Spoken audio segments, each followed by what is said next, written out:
हे मी पहिल्यांदाच करतोय. माननीय नामदार श्री उदयजी सामंत, मंत्री उद्योग व मराठी भाषा, माझे मित्र रितेशजी देशमुख, सयाजीराव शिंदे, सदानंदराव मोरे, लक्ष्मीकांत देशमुख, रवींद्र शुक्ला पवार, रामदास जे फुटाणे आणि राजेश पांडे आणि माझ्या जमलेल्या सर्व मराठी बांधवांनो, भगिनींनो आणि मातांनो,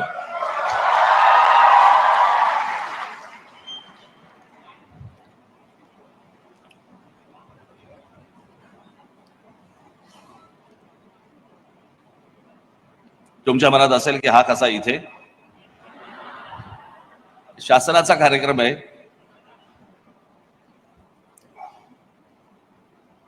पण उदयजी सामंत यांनी मला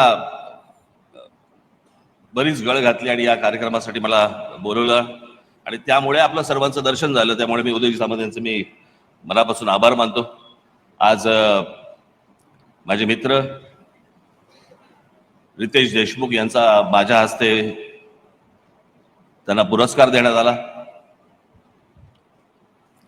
ही सगळी भाग्यवान माणसं,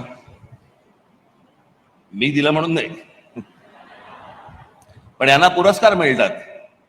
आमच्या वाट्याला फक्त तिरस्कार असतो आणि तो घेऊन आम्हाला वाटचाल करत राहावी लागते.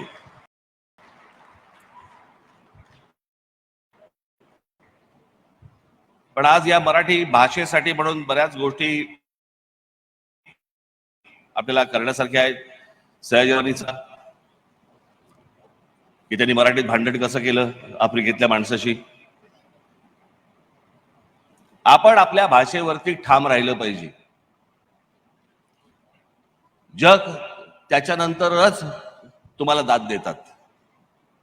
जशी फ्रेंच माणसं आहेत, जशी इतर देशात मधली माणसं आहेत, ते आपल्या देशाशी आपल्या स्वतःच्या भाषेबरोबर इतके प्रामाणिक असतात की तुम्हाला त्यांचा अभिमान वाटायला लागतो. अरे की स्वतःच्या भाषेची एवढे प्रामाणिक आहेत, आपल्या देशात आहेत की.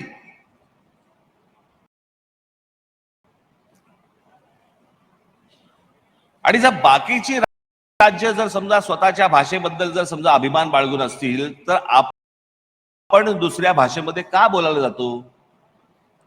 आपल्याकडची मुलं, आपल्याकडच्या मुली ह्या हिंदीमध्ये बोलायला जातात, इंग्रजीमध्ये बोलतच असतात, पण एकमेकांना भेटल्यावरती हिंदीमध्ये बोलतात. कशासाठी बोलतात? आता आपल्या इथे राष्ट्रगीत लागलं होतं, काय राज्यगीत, जय जय महाराष्ट्र माझा. सांगून दाखवा भारतामध्ये कुठच्या राज्याचं राज्यगीत आहे? कोण म्हणतं जय जय आसाम माझा? असं कोण म्हणतं का मला? जय जय गुजरात माझा, जय जय तामिळनाडू, जय जय महाराष्ट्र माझा.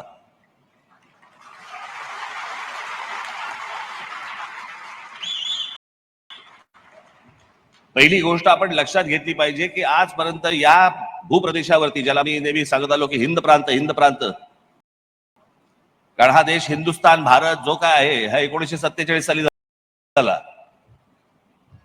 पण या संपूर्ण हिंद प्रांतावरती जी आक्रमण झाली ती सगळी बाहेरून आली आहेत. या हिंद प्रांतावरती जर कोणी राज्य केलं असेल 125 वर्ष, या भागात ते फक्त मराठ्यांनी केलं. इतर कोणी राज्य केलेलं नाही. बाकीचे आले ते सगळे बाहेरून आलेले लोक आहेत. आणि ज्यांनी राज्य केलं, जे राज्यकर्ते होते, ज्या राज्याची जी भाषा आहे ती भाषा आपण वृद्धिंगत नाही करायची, मग काय करायचं? मग अशी उदयजी सामंत यांनी सांगितलं की मराठी भाषेसाठी म्हणून मी जे सांगेन ते त्या गोष्टीला ते मदत करतील. उदयजी, आपण जे आम्ही सांगू त्या गोष्टीला आपण मदत करालच अशी अपेक्षा आहे. जे आम्ही करू त्यालाही आपण पाठिंबा द्यावा अशी आमची विनंती आहे. तेव्हा फक्त केसेस टाकू नका.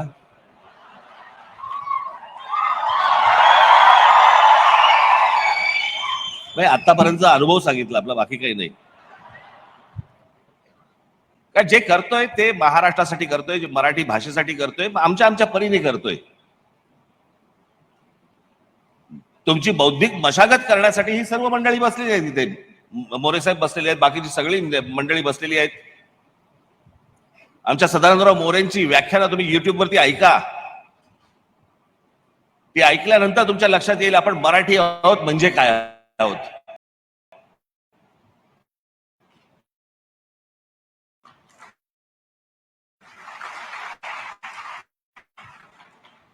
माझ्या भाषणामध्ये सांगत आलो मी, आज पुन्हा एकदा सांगतो. माणसाचं जे अस्तित्व असतं किंवा एखाद्या भाषेचं, त्या समाजाचं जे काही अस्तित्व असतं ना, ते त्या जमिनीवरती असतं. आपण दरवेळेला म्हणत आलो आपण आमचा इतिहास, आमचा इतिहास, जगाचा इतिहास. इतिहास म्हणजे काय? इतिहास म्हणजे भूगोल. ऍडॉल्फ हिटलर असेल, नेपोलियन असेल, कोणी असेल, औरंगजेब असेल, कोणी असेल, मला हा भाग पादाक्रांत करायचा आहे, मला हा प्रदेश मिळवायचा आहे. तो मिळवल्यानंतर जो बनतो तो इतिहास.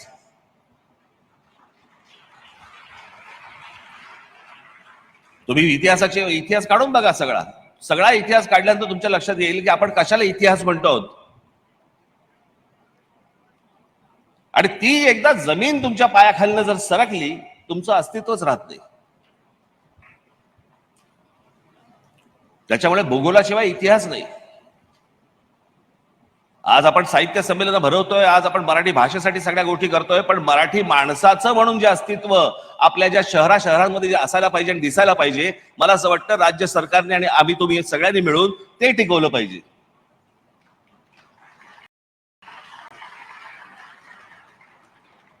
नुसत्याच फक्त प्रगतीच्या नावावरती जर आमच्याकडच्या जमिनी फक्त जाणार असतील आणि आमचीच लोक जर समजा आमच्याच राज्यामध्ये बेघर होणार असतील,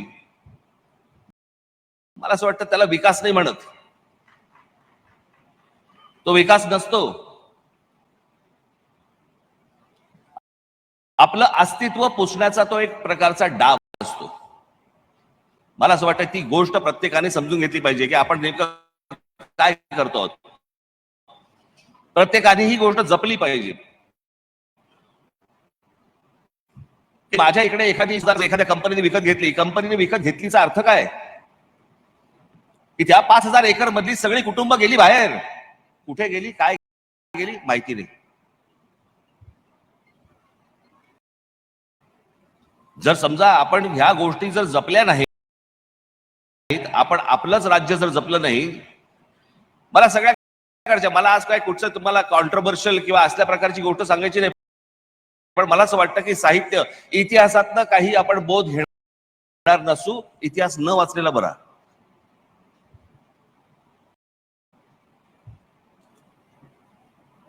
की प्रत्येक वेळेला आपण आपल्या गोष्टी आपण देत आलो, सांगत आलो की बाबा घ्या. प्रत्येक वेळेला तुम्ही जगात साधी एक गोष्ट म्हणून सांग, ते झालं नाही झालं वगैरे वगैरे, आपण त्या भानगडीत नको जाऊया. आता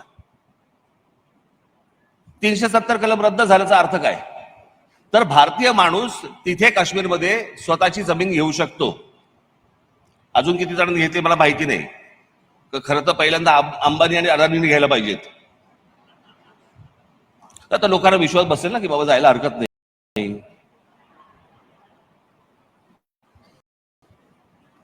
पण तुम्हाला गंमत म्हणून सांगतो, हे फक्त काश्मीर पुरता नाही आहे.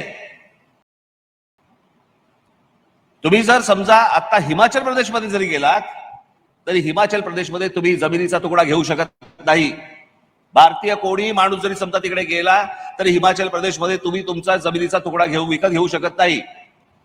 तुम्ही जर आसाम, मणिपूर आणि ह्या सगळ्या भागामध्ये गेलात, तुम्ही तिथे जमीन विकत घेऊ शकत नाही, भारतीय असून सुद्धा.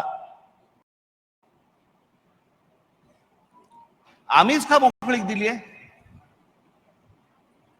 आमच्याकडेच या सगळ्या गोष्टी, तुम्ही या आमची जमीन घेऊन जा, तुम्ही या आमची जमीन घेऊन जा, हा जो प्रकार आहे, तुमचं अस्तित्व टिकलं नाही. भाषा कोण टिकेल?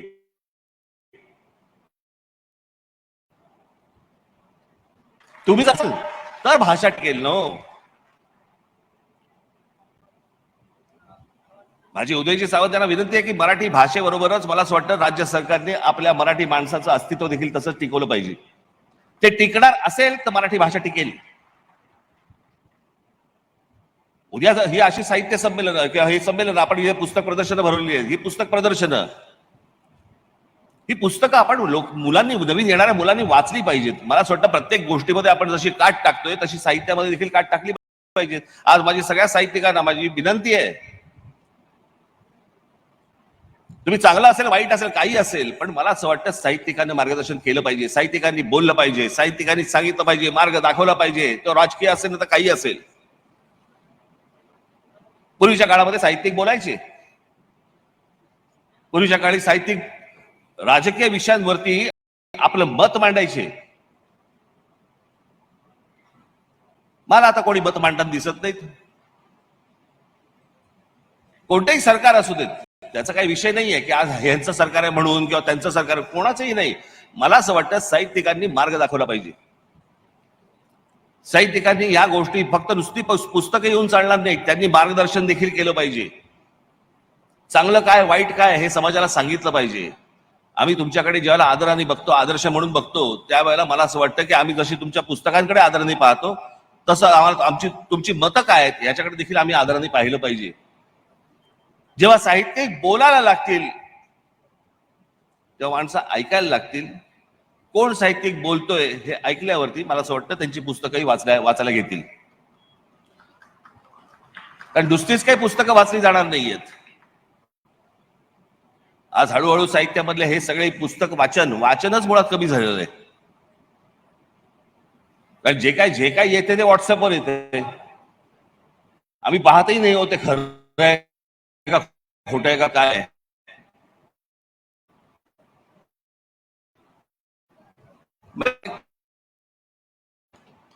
घराघरात डॉक्टर झालेत. एक वेलदोडा घे, त्याच्यामध्ये थोडीशी हळद घाल, त्याच्यामध्ये थोडीशी एक वेलची घाल आणि माशाच्या लघवीचे थोडे 2 थेंब टाक. कोणी आणायचं माशाच्या लघवीचा थेंब? तो पाण्यात करणार, मोदक बघायचा कुठून जाऊन. हे असले ह्यांचे व्हॉट्सअप. आज जे मला असं वाटतं, जे तुम्हाला प्रबोधन जे होईल ते मला असं वाटतं पुस्तकातनच होईल. प्रत्येक मराठी मुलांनी, मुलींनी, तरुणांनी, सर्वांनी मला असं वाटतं पुस्तक, साहित्य हे वाचलं पाहिजे. त्यातनं आपण बोध घेतला पाहिजे. आंधळेपणाने कोणाच्याही मागे न लागता खरंच काय नक्की झालंय, काय कुठच्या गोष्टी आतापर्यंत होऊन गेलेल्या आहेत, आपला इतिहास काय आहे नेमका, मला असं वाटतं हे प्रबोधन तुमचं होणं गरजेचं आहे. त्याच्यासाठी तुम्ही वाचणं गरजेचं आहे. आज या प्रकारचं जे संमेलन आज भरवलं गेलेलं आहे, या संमेलनामधनं ज्यावेळेला तुम्ही उठाल त्यावेळेला किमान तुम्ही 10 लोकांना तरी सांगितलं पाहिजे की जाऊन पुस्तक बघून ये आणि घेऊन ये.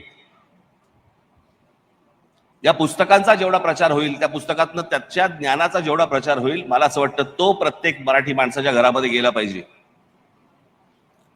तुम्ही तुमची भाषा जपली पाहिजे, मराठीचं अस्तित्व राहिलं पाहिजे. ते जर पुसणार असेल तर मला असं वाटतं असल्या संमेलनाला काही अर्थ उरत नाही. महाराष्ट्रामधल्या माझ्या मराठी बांधवाला, भगिनींना, मातांना माझी विनंती आहे, जिथे जिथे म्हणून तुम्हाला महाराष्ट्र, मराठी भाषा जिथे जिथे तुम्हाला जपता येईल त्या ठिकाणी तुम्ही ती जपली पाहिजे. तरच हे वाढेल, मोठं होईल, घडेल, तरच जग आपली दखल घेईल. एवढं आपण सर्वांनी लक्षात घेतलं पाहिजे. मी इथे काही सल्ला द्यायला उभा नाहीये इथे, परंतु आज मराठीसाठी म्हणून आम्ही आमच्या बाजूने काम करत असतो, सरकारच्या बाजूने काम करत असतो. रितेश देशमुख येत्या पुढच्या काळामध्ये शिवाजी महाराजांवरती एक प्रचंड मोठा चित्रपट आज ते निर्माण करत आहेत.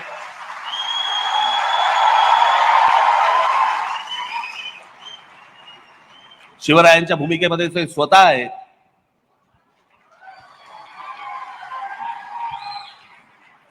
आताच मला असं वाटतं खूप मोठा एक चित्रपट आमच्या संभाजी राजांवरती येतोय.